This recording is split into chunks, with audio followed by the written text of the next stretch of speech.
Estimados oyentes, reciban una cordial bienvenida al espacio donde el derecho se encuentra con la reflexión profunda. El abogado científico.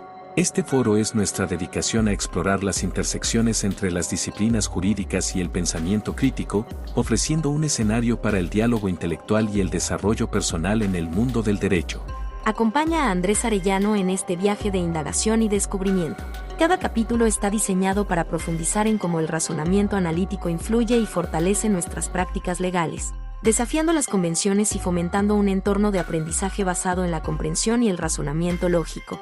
El abogado científico se compromete a ser una ventana a la exploración de conceptos jurídicos a través de la lente de la metodología y filosofía científica, con un fuerte enfoque en el análisis crítico y la evidencia. Este enfoque nos permitirá abordar temas desde una perspectiva única, desentrañando las complejidades del derecho y promoviendo una práctica legal más reflexiva y fundamentada. Así, los invito a embarcarse en esta aventura de conocimiento, donde juntos exploraremos los principios que forman la esencia de la abogacía. Prepárense para un viaje hacia la comprensión profunda y el enriquecimiento intelectual. Bienvenidos a El Abogado Científico.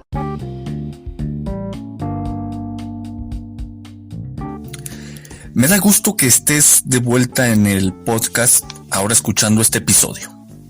Mira que me tardé en subir un episodio porque tengo un caso en redacción de un amparo directo sobre un delito de homicidio calificado, entre otros.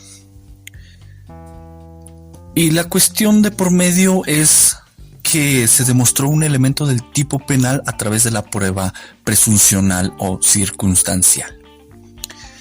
Al respecto, hablaré de dicha prueba en este episodio y he estado reflexionando, ya tengo un tiempo reflexionando. Esta última semana fueron reflexiones un poco más amplias y que quiero compartir, sintetizar un poco para que tengas por ahí como un sumario.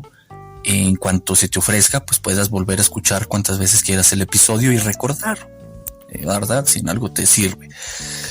Para poder comprender esta prueba, es necesario que en un caso real tomes una postura escéptica, pues vas a tener que concebir un conjunto de hipótesis con base en varios requisitos y principios, olvidándote del dogmatismo que te cargas y el subjetivismo que te invade cuando expresas yo siento que X, yo creo que Y, cuando si tu creencia no tiene un fundamento objetivo. Se te pide esto porque dicha forma de probar de la que hablaremos te la venden como si fuera especialmente compleja, cuestión que necesitas razonarla, comprenderla, meterte a lo lógico para que veas que en realidad no es compleja. Al respecto, puedo decirte que es una de las formas de probar o una prueba que se intersecta mucho con la metodología de investigación, incluso en el sentido del planteamiento de las hipótesis, el método o no el método, pero sí, mejor dicho, la forma de razonamiento que le subyace, la cual te diré más adelante, y que dominarla te va a dar un plus en tus casos. Así pues, para el planteamiento de deducciones, reflexiones y críticas, haremos una notoria separación de las reflexiones dogmáticas comunes para entenderla, pero consideraremos los marcos teóricos que tomó en cuenta la Suprema Corte de Justicia de la Nación en un amparo. De ahí, trataré de describirte y hacerte una reconstrucción racional de la prueba presuncional, de cómo construir y razonar la prueba presuncional, ¿sí? No fue un trabajo sencillo, pero mira, aquí está, incluso parte de esto es fruto del trabajo que he estado haciendo y que evidentemente también se va a reflejar en un amparo directo. Ya te compartiré en su momento el resultado. Por su parte, aunque sea de paso, algunas cuestiones epistemológicas, si no es que lo que estamos haciendo ya es una reflexión epistemológica. Por ello voy a presuponer que tienes un conocimiento básico del tema de la prueba presuncional, circunstancial o indiciaria. Ahora bien, la base teórica es el amparo directo en revisión 78/2012.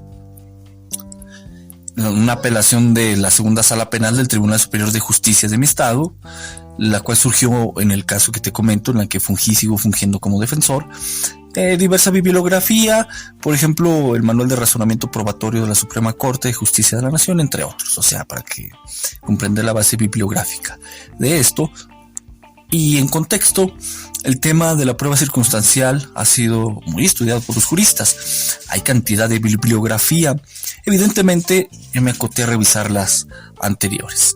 Y en especial el amparo directo en revisión 78/2012, pues nos guste o no, las creencias de ese jurista ahora son parte del derecho positivo. Ya se consagró en el derecho positivo con el reconocimiento del Estado por parte de su sistema conceptual. No leeré el amparo, pero te lo dejo en Google Drive para que lo descargues. Tampoco te agobiaré con formalizaciones lógicas que no sean para mostrar la forma de la idea cuando sea necesario. Sobre el amparo, léelo. Aunque también puedes ver el programa de Ya lo dijo la Corte en YouTube, que es de la Suprema Corte de Justicia de la Nación, y ahí aparece un par de secretarios de estudio y cuenta, los cuales platican de dicho amparo. Aunque estimo que será más útil leer el amparo, porque en realidad no dicen mucho los secretarios de estudio y cuenta cómo es que llegaron a esas conclusiones. Nada más te contextualizan y te dicen más o menos cómo lo hicieron. Necesitas irte como de pesca. En fin, lee el amparo. Es necesario que tengas claro el panorama conceptual utilizado en la prueba circunstancial desde la óptica de la Suprema Corte de Justicia de la Nación, dado que los criterios de valoración de la prueba indiciaria van de conformidad a lo que diga la autoridad establecida, esto es, la Suprema Corte de Justicia de la Nación. Ahora bien, si lees o ya leíste dicho amparo, podrás notar cómo se hace referencia a conceptos como inferencias, presupuesto, datos unívocos, hecho base, hecho buscado, presunción abstracta, presunción concreta, etc. Al respecto no tomaré de uno por uno para explicarlo, sino que a lo largo del contexto de mi discurso trataré de que se entienda a lo que se refiere. En un rápido repaso a la discusión de los sistemas conceptuales, vaya, la famosa doctrina, son interesantes, pero no los abarcaremos todos porque hablan de diferentes temas, como el concepto, la definición, la estructura, la naturaleza, el fundamento, la valoración probatoria, la forma de construcción de la presunción, entre otros. Es interesante. Nosotros nos vamos a centrar un poco más en la cuestión de los conceptos, definición y forma de construcción de las presunciones. Por nombrar algunos de los autores que tratan esto, pues está Tarufo, Echandía, Orbanija, Climent Durán, etc. Y como es clásico, pues acuden a citas y citas de otros autores. Se manejan mucho bajo los argumentos de autoridad y hay algunos que, como Tarufo, afrontan el problema y plantean una solución, un marco conceptual, y también lo hace Climent Durán, ¿no? Esto es interesante. Nosotros trataremos de hacer parcialmente lo mismo, pero teniendo diversas herramientas lógicas. La prueba circunstancial es supletoria. Si no me equivoco, esta es la idea de Climent Durán, la cual la Suprema Corte de Justicia de la Nación nos ha impuesto, ¿verdad? Porque el sistema conceptual que subyace en parte en dicho amparo, pues es el sistema conceptual de Climent Durán. Y en términos concretos, esto de que la prueba presuncional es supletoria implica que si no hay prueba directa, entonces suplimos esa falta con la prueba presuncional. ¿Qué podemos entender por prueba presuncional, indiciario, circunstancial? Lo primero, que estos son sinónimos. Lo segundo, que no nos vamos a complicar citando una decena de definiciones. Por el contrario, construiremos una con base en lo dicho en el amparo 78/2012, la cual va a ser perfectible, pulida y bueno, considera que está siendo trabajada todavía. La prueba circunstancial es una suma lógica, es decir, es la unión de un conjunto de máximas de la experiencia, presunciones y argumentos lógicos, donde las máximas de la experiencia pues es un conjunto unitario, las presunciones tienen incluidas lo que son los llamados indicios. Ya veremos ahorita, aclararemos este concepto. Y los indicios pues tienen dos elementos, que es el hecho y la ley, ¿sí? Son los elementos constitutivos de este conjunto, y la argumentación pues propiamente son los razonamientos, no uno de sus elementos constitutivos. No es unitario, pero sí es el que tomamos en cuenta, porque también están las reglas lógicas. Entre estos conjuntos hay inclusiones e intersecciones no vacías. Si dijéramos solamente que la prueba presuncional es un conjunto de indicios, tendríamos un problema. Por un lado, se expresa que es un conjunto unitario y se dejan fuera aspectos como las presunciones y los argumentos. Además, del contexto del amparo mencionado puede extraerse que dos subconjuntos tienen una intersección no vacía. Por otro lado, por el fundamento objetivo hay presunciones, y aquí está la clave. Te la reformulo. Por los indicios hay presunciones. Los indicios son fundamento objetivo, es decir, el fundamento objetivo está incluido en la presunción porque el subconjunto de fundamentos objetivos es conocido como indicio, que encuentra su elemento constitutivo en un hecho o ley. ¿Sí? Lo que constituye el subconjunto de los fundamentos objetivos o indicios es el hecho o la ley. Luego, sumando o intersectando con una máxima de la experiencia y un razonamiento inductivo, nace la presunción. Por su parte, el razonamiento inductivo es un elemento de la argumentación. Dicho razonamiento se expresa en forma de proposición. Por ello, es que podemos decir y concatenar las presunciones. De ahí la intersección no vacía, de la que te venía hablando.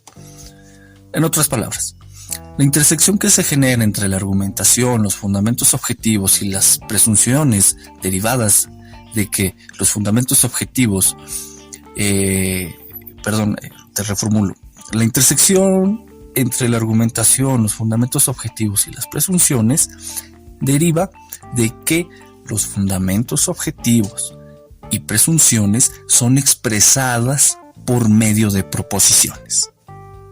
Ahora bien, cabe aclarar que las proposiciones no son el fundamento objetivo ni las presunciones. Todo esto va a quedar claro un poco más adelante. Veamos esta cuestión del indicio, ¿no? En términos de la prueba circunstancial, indiciaria o presuncional. En términos concretos, un indicio es un hecho demostrado. También un sinónimo de fundamento objetivo. El hecho demostrado tiene su base en la existencia de una prueba. En otras palabras, el indicio tiene como rasgo objetivo un hecho demostrado. Por lo tanto, pasa a ser el fundamento objetivo de una presunción. La obtención del fundamento objetivo tiene una secuencia que es más o menos así. Tienes un elemento de prueba. Luego, extraes de él cierta información. Esta información, al venir de un ámbito externo al sujeto que la analiza, forma parte del campo objetivo.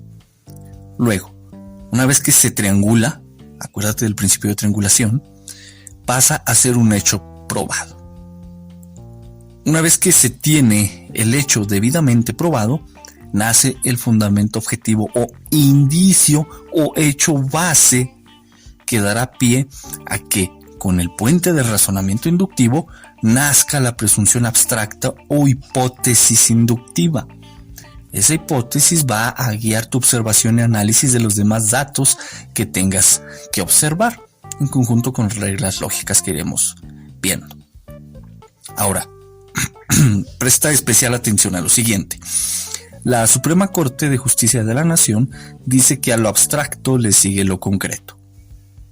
Es decir, que la presunción abstracta o hipótesis inductiva le sigue una secuencia deductiva que arriba a una inferencia que la vuelve una presunción concreta o hipótesis no refutada. Y fíjate bien aquí, porque esos conceptos de presunción abstracta y presunción concreta son conceptos del sistema conceptual de Clement-Durand, el jurista que tomó de base la Suprema Corte, para hacer sus razonamientos. El resto de la explicación conceptual pues es propia, Ahora, hay algo que se llama hecho-consecuencia.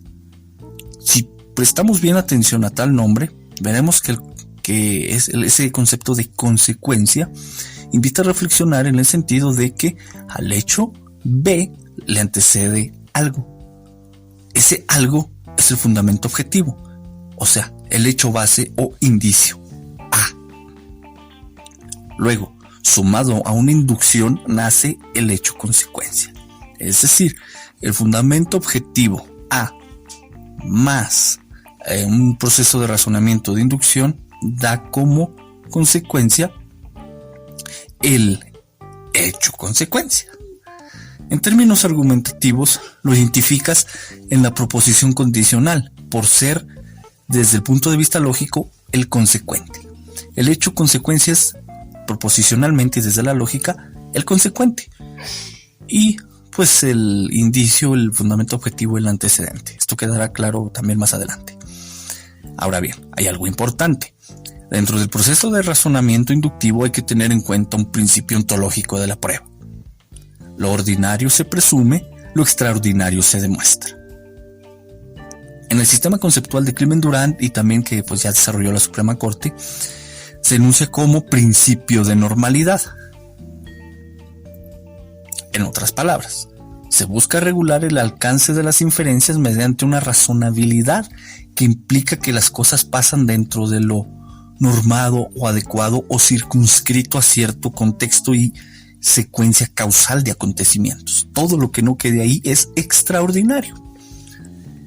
Esto es importante porque, junto al fundamento objetivo, lo que se proponga como máxima de la experiencia para extraer las consecuencias debe ser apegado a aquello que se presume normalmente acontecería en determinado contexto, pues esto da pie a que el efecto sea igualmente creíble. Fíjate, o sea, lo importante que es esto, ¿sí? Lo importante que es porque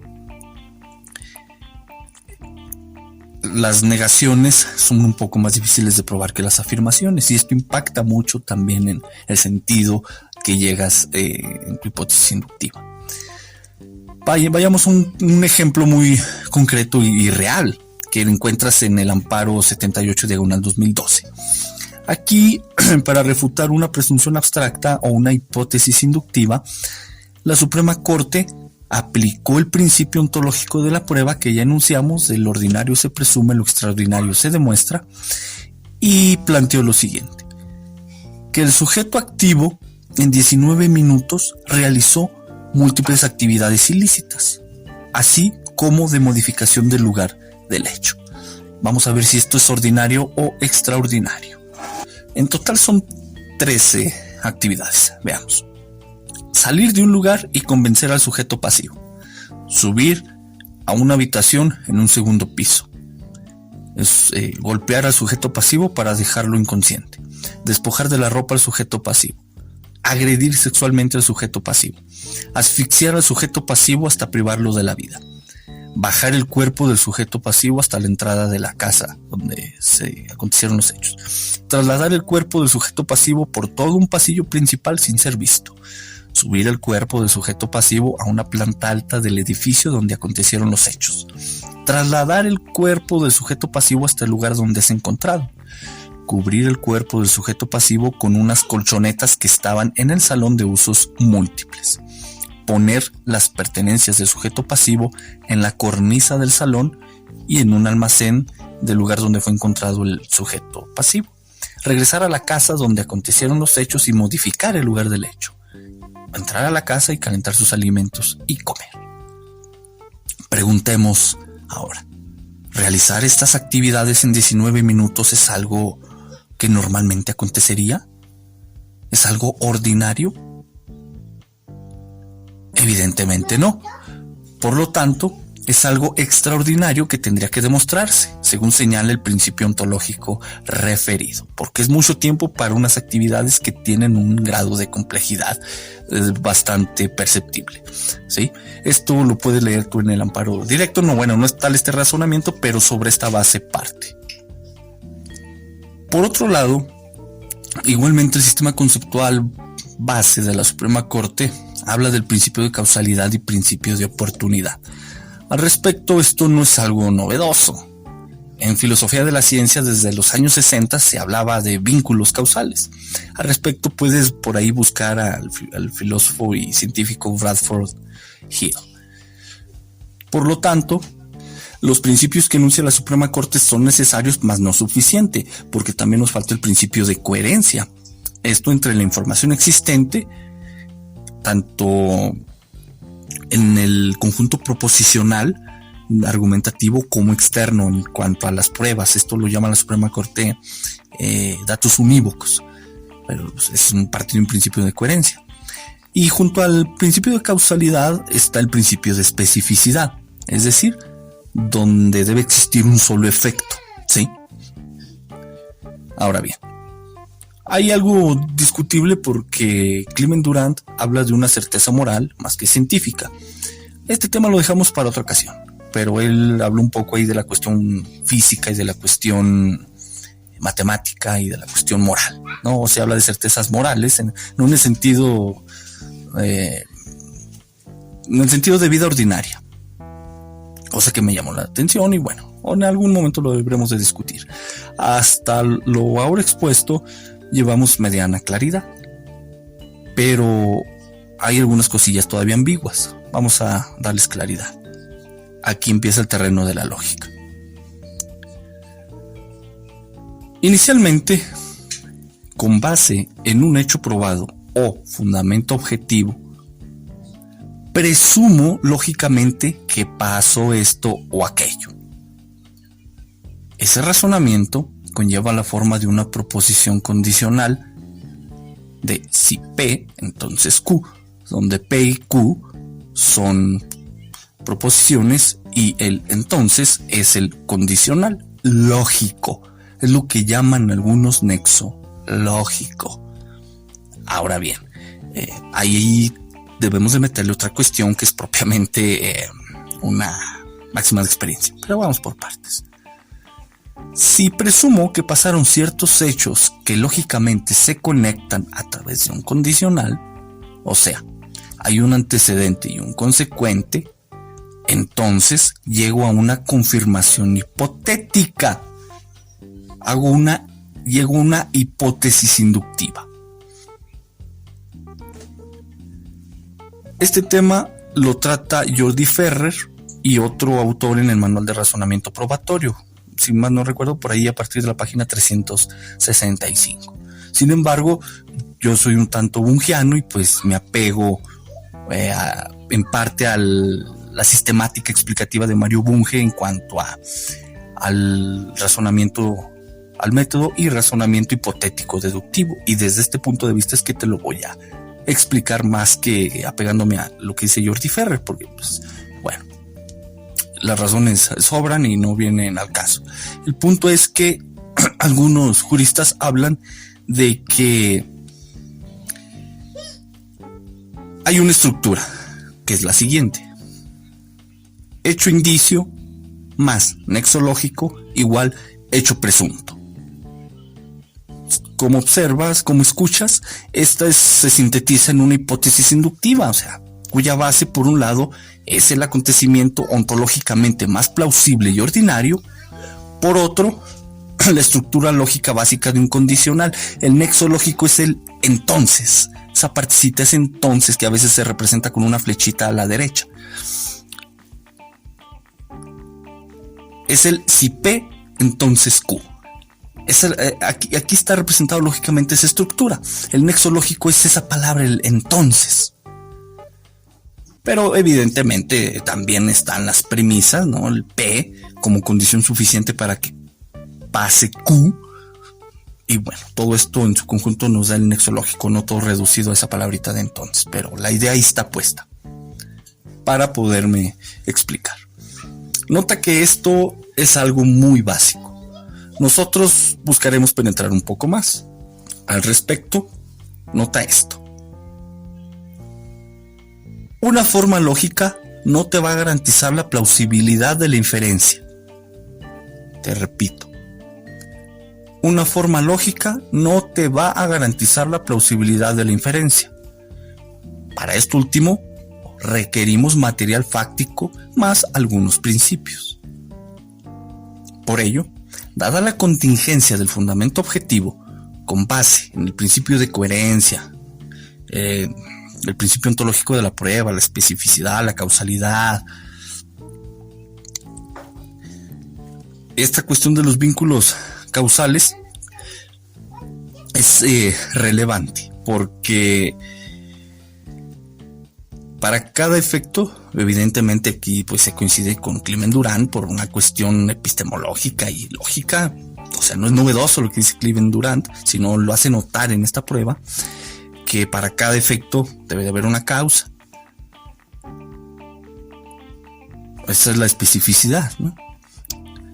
Los vínculos causales que ya te venía hablando son antes del efecto. Aquí en Filosofía de la Ciencia yo te he hablado de esto, de los famosos problemas inversos, ¿no? Que se parte del efecto para buscar las causas. Ahora bien, la plausibilidad nos habla de que el mecanismo de acción puede ser identificado y explicado, además de que resulta ontológicamente propio del acontecer del hecho y pues coherente de manera interna. No hay proposiciones que se nos contradigan. Esto es importante, que tenerlo presente una vez más y las veces que sea necesario. ¿Ok? Ahora bien, tenemos esta cuestión de la hipótesis inductiva.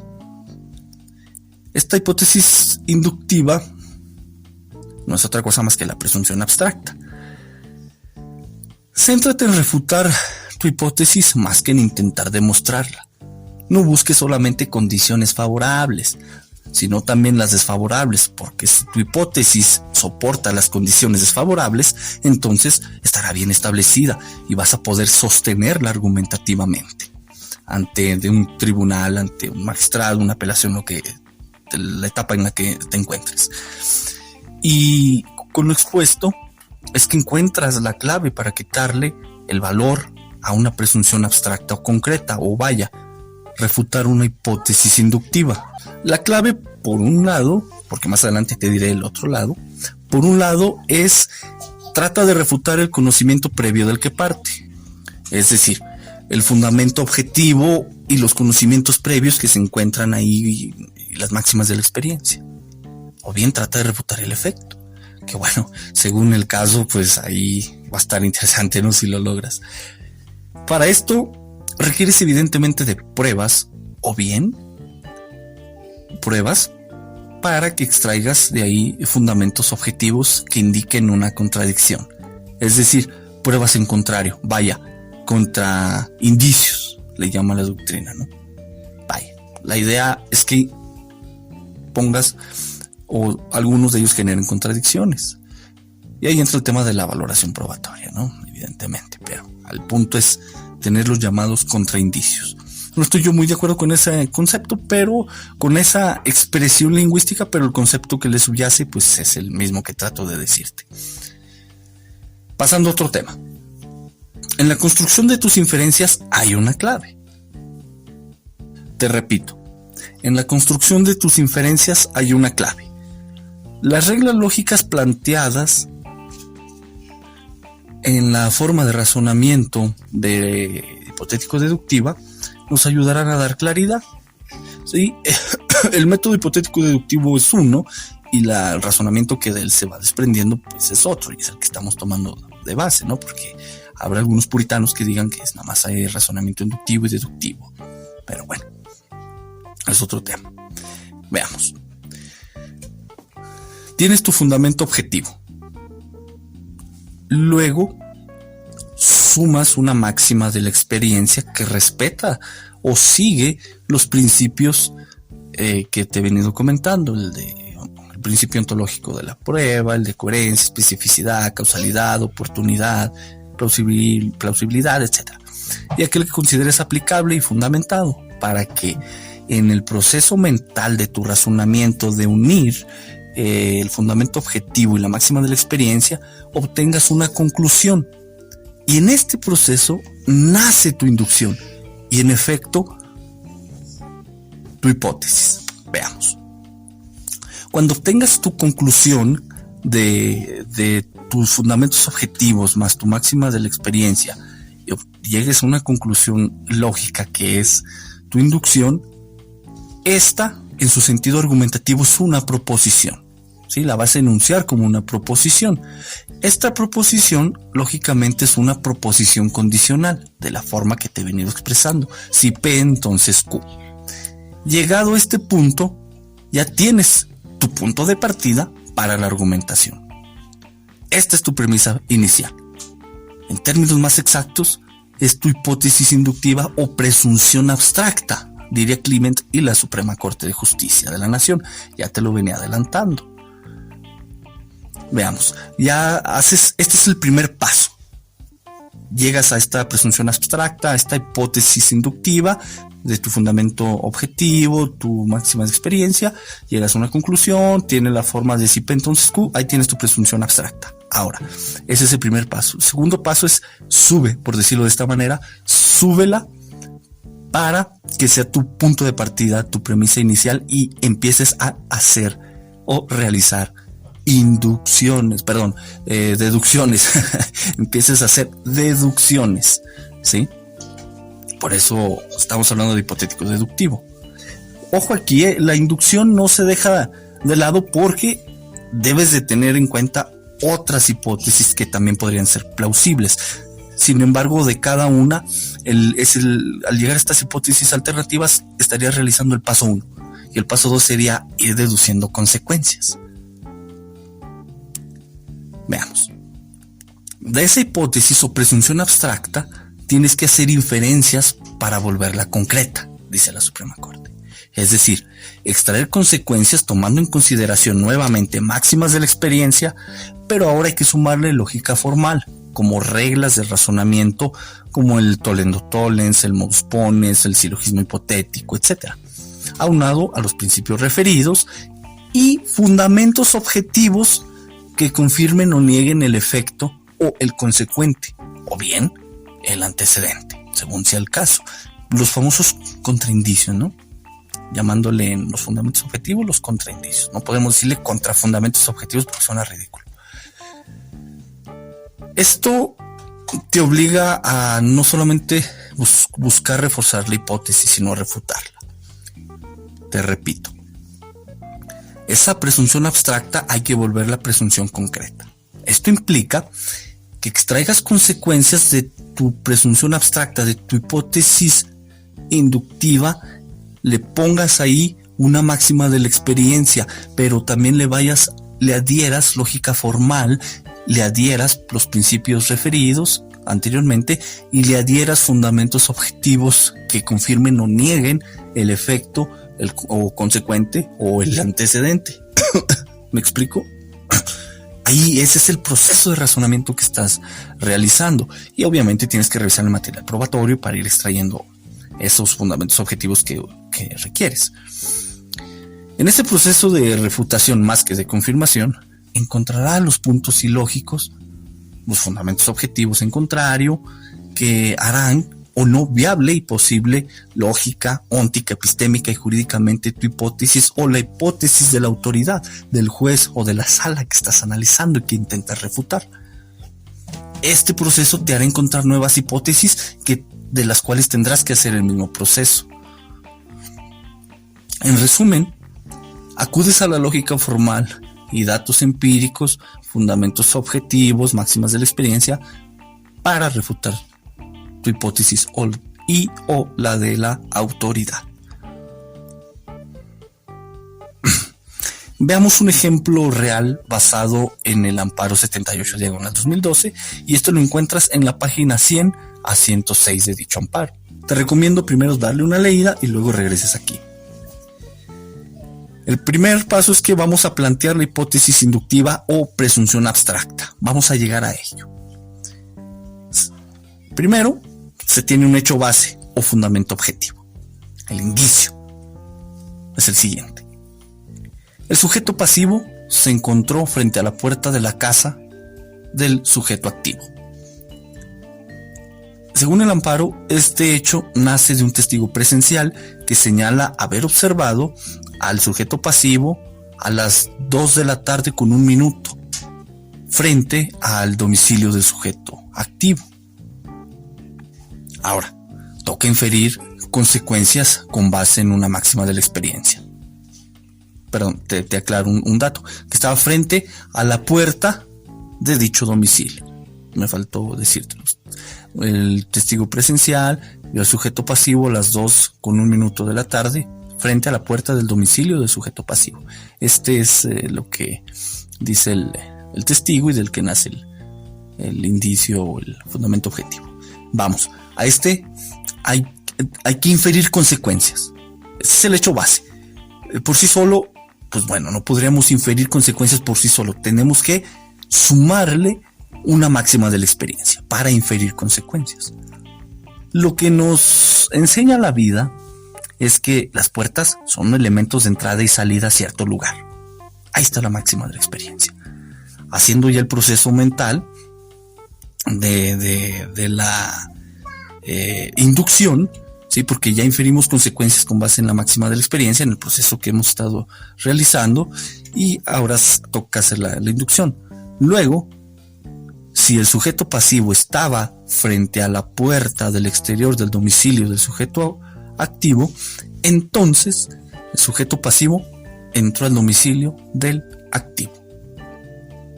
Aquí tenemos nuestra inducción, la cual es una hipótesis cuya proposición es un condicional. Observa y escucha y razona cómo es que el antecedente es el fundamento objetivo. El sujeto pasivo estaba frente a la puerta del exterior del domicilio del sujeto activo. Ahí tenemos, desde el punto de vista lógico, el antecedente, vaya, la condición suficiente. Y la conexión lógica, que es el entonces, es, ahora sí, la consecuencia con base en la máxima de la experiencia. El sujeto pasivo entró al domicilio del activo. Ahí está esa famosa presunción abstracta. O yo la conozco mejor como hipótesis inductiva. Y la proposición que escuchaste es un condicional. Tiene la forma del condicional lógico si P entonces Q. Ahí lo tienes. Ahora bien, el antecedente ya está demostrado.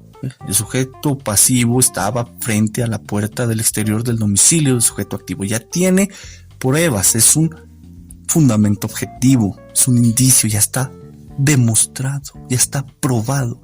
Lo que toca ahora demostrar es lo que está después del entonces, que el sujeto pasivo entró al domicilio del activo. Esa consecuencia, ese efecto es el que hay que demostrar, buscar si realmente se da en la forma que decimos se da, y aquí entra la cuestión ontológica. El principio ontológico de la prueba nos dice que lo ordinario se presume y lo extraordinario se demuestra. Metamos este principio aquí y se desprenden dos cosas coherentes y lógicas. La primera, que las puertas normalmente se usan para acceder a cierto lugar o salir de cierto lugar, según si esté adentro o afuera. Y la otra, que para ingresar a una puerta pues hay que estar frente a ella. Como observas, estas dos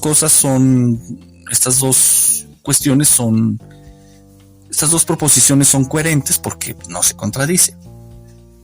Tenemos un efecto concreto o específico, que es entrar a un lugar. Es la consecuencia, ¿no? El sujeto pasivo entró al domicilio del activo. Hay una causa específica, cruzar una puerta que está al exterior de un domicilio. ¿Sí? Ahora bien, toca realizar deducciones con esa hipótesis. Esto porque ya hicimos el primer paso, que es hacer la inducción, plantear la presunción abstracta. Por eso te digo, ahora como que la pasamos para arriba para empezar a hacer deducciones. Pongámosla como punto de partida. Veamos. Si el sujeto pasivo estaba frente a la puerta del exterior del domicilio del sujeto activo, entonces el sujeto pasivo entró al domicilio del activo. Toca refutar esa hipótesis. Nos vamos a centrar en eso, dijo la Suprema Corte. Para esto, el proceso nos dice que para esto tenemos que ir infiriendo consecuencias con base en una máxima de la experiencia, lógica formal, fundamentos objetivos que incluso indiquen lo contrario, no solamente que no la confirmen. Veamos la máxima de la experiencia, aquí hay algo interesante. Si partimos de la máxima de la experiencia de la que parte la hipótesis inductiva, podemos preguntarnos sobre ella. En vez de plantear una, preguntarle. ¿Estar frente a una puerta significa que siempre se accede a ella para ingresar o salir de algún lugar? Y obtendremos dos respuestas, sí y no. La primera es la más sencilla de emitir porque ayuda a demostrar la hipótesis.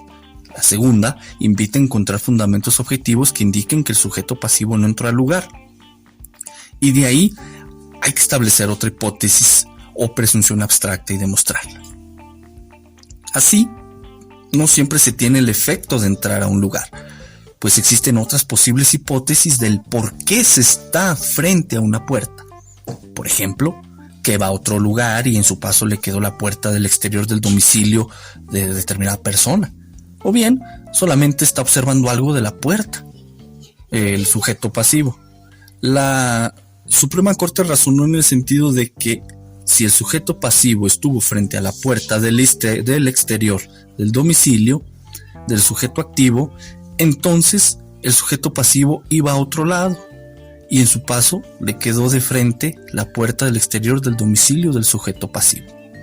Aquí tenemos otra inducción, otra hipótesis inductiva, porque al preguntarnos al hacer una pregunta sobre la máxima de la experiencia de la que partió la primera hipótesis, obtuvimos dos máximas de la experiencia, que una persona va a otro lugar y en su paso le puede quedar una puerta del exterior de un domicilio de frente, o que solamente está observando la puerta de determinado domicilio o alguna persona. ¿Me explico? Y bueno, la Suprema Corte optó por la primera máxima de la experiencia y ya tenemos dos hipótesis. Ahora toca intentar refutar esta hipótesis para ver si resiste y se confirma la primera hipótesis. Al respecto sigue el mismo forma de razonamiento. Tenemos que ir infiriendo consecuencias con base en una máxima de la experiencia, lógica formal, fundamentos objetivos que indiquen lo contrario, etcétera, etcétera.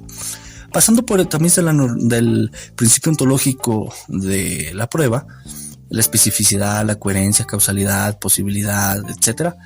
Evidentemente es normal que una puerta quede frente a alguien si éste va caminando a otro lugar. También el efecto, aquí tenemos en cuanto a la especificidad, es que iba de paso a otro lugar a causa de que iba caminando.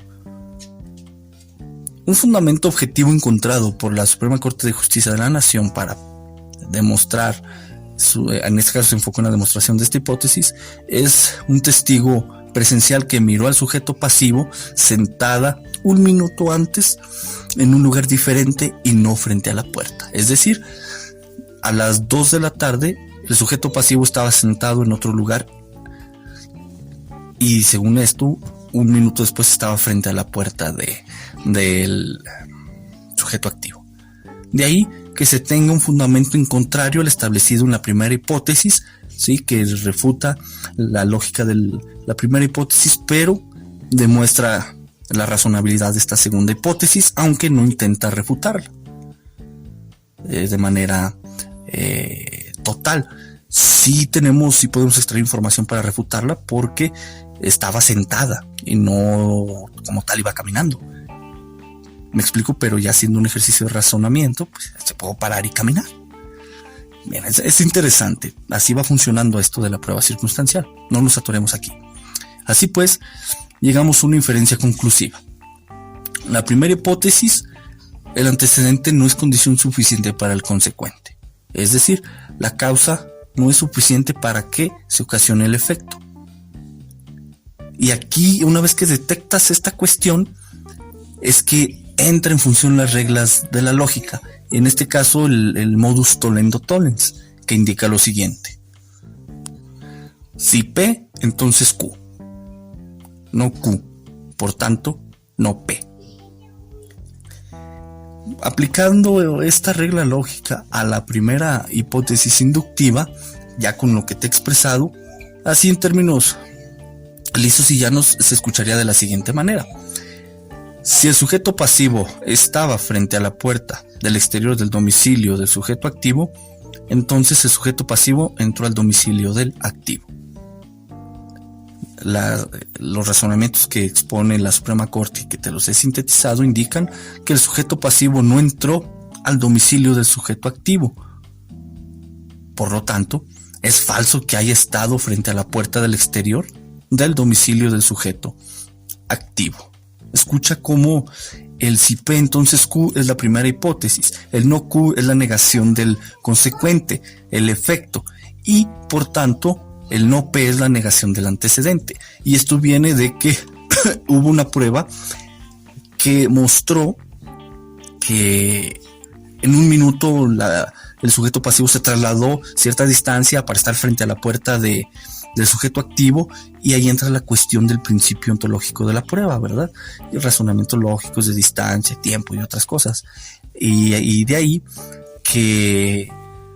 y otras cuestiones de tiempo del momento en que se dio el testimonio, como ya lo pudiste leer, y otras cosas. Pero acotándonos a la discusión, escuchemos cómo se refuta una hipótesis, se intentó refutar otra, no fue posible y se demostró. Y mira, aplicando esta regla lógica, descartamos la primera hipótesis, o se descarta la primera hipótesis. Así es. Esto es importante tenerlo en cuenta y se relaciona con la primera inferencia conclusiva. La segunda inferencia conclusiva que se puede extraer es que la segunda hipótesis es igual de razonable que la primera, pero encontró más sustento por un motivo. La primera hipótesis se encontró suficientes fundamentos objetivos que lograron su refutación, y la no refutación de la segunda hipótesis. ¿Sí? Esta es la cuestión. Por último, en el caso del ejemplo, le siguen otra serie de análisis como contradicciones argumentativas internas y, bueno, muchas cosas que ya leíste, que no he tocado, pero ya están ahí. Lo que intenté mostrarte fue justamente el proceso racional de establecimiento de hipótesis inductivas o presunciones abstractas y cómo se van volviendo concretas. Si la hipótesis no se hubiese refutado, entonces hubiese sido una presunción concreta o hipótesis no refutada que contiene lógica y fundamentos objetivos que la vuelven razonable y probable, y de ahí que sirva como material probatorio. En resumen, la clave para entender la prueba circunstancial es entender el método y forma de razonamiento hipotético deductivo, el razonamiento deductivo e inductivo. En estos encontrarás formas o reglas lógicas concretas, como el modus tollendo tollens, el modus ponens, el silogismo hipotético, etc. Como notarás, tendrás que dejar de leer de derecho para aprender sobre derecho y aprender el derecho. Te recomiendo lecturas de metodología de investigación, filosofía de la ciencia, lógica de enunciados y lógica de predicados, y algunos libros de argumentación que no sean de argumentación jurídica. En libros de lógica vas a encontrar temas de argumentación, pero hay uno que otro que se enfoca solamente en la argumentación, ¿no? Por ejemplo, como inicio puedes comprar o buscar el de Anthony Weston, ¿no? Las claves de la argumentación, y de ahí ir brincando, ¿no? Hay que volver a lo básico para ir avanzándole y fortaleciendo lo que se tenga, ¿no? Un consejo, si te sirve, tómalo. Veamos. Hay algo importante. Como vas a estar manejando mucha información, muchos fundamentos objetivos, muchos indicios, por orden, es bueno que categorices. Categorizar no es otra cosa más que agrupar elementos en taxones, nos dice Bunge. Ahora, Los taxones son agrupaciones que contienen elementos que comparten características similares. En consecuencia, de los indicios o fundamentos objetivos que vayas extrayendo, identifica sus características similares, que se hablan del lugar, que se hablan de tiempo, que se hablan de instrumentos, que se hablan de cantidades. Identifícalos y ordénalos. Y ya según el punto que te interese, pues extraes uno de cada uno, varios, o te enfocas en unos, no sé, ya úsalos como sea el caso que los necesites. La Suprema Corte de Justicia de la Nación se apoyó en la taxonomía de un jurista concreto, y es interesante y tiene claridad, aunque bueno, hay varias formas de categorizar. Si te interesa ahondar en el tema, pues tienes 3 opciones. Puedes recurrir a la taxonomía de Muñoz Abaté, tal y como lo hizo la Suprema Corte de Justicia de la Nación, y que dicho sea de paso es uno de los juristas preferidos de la Suprema Corte. Puedes recurrir al autor de tu preferencia, o bien recurrir a la teoría de conjuntos y crear clases de indicios. Aunque pues hay que notar que una cosa es clasificar y otra categorizar, pero no nos vamos a meter en eso. Entonces, aquí terminamos este episodio. Espero te sea de utilidad. En los siguientes episodios te estaré compartiendo un poco más información de esta cuestión práctica de la apelación y de la sentencia que surgió de la misma. De momento, pues todo lo que tengo que decirte. Que tengas excelente semana. Hasta luego y nos escuchamos en el siguiente episodio.